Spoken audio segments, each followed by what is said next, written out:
Here's a quick video showing the differences between these two Flybird adjustable weight benches. Overall, both of these benches have a pretty similar range of motion, but we like the all black one better. They both have a foot pad and will go completely flat into different incline levels, and both the seat and the back will incline. We like that the all black one has a bolt fastener so that when you're changing the incline, it's really secure.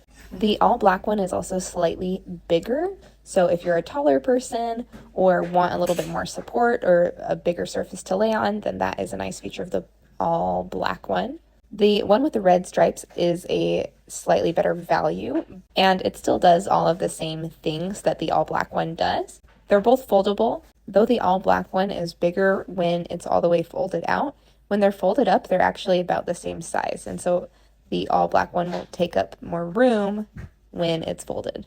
Both of these have a good amount of cushion and are pretty easy to use.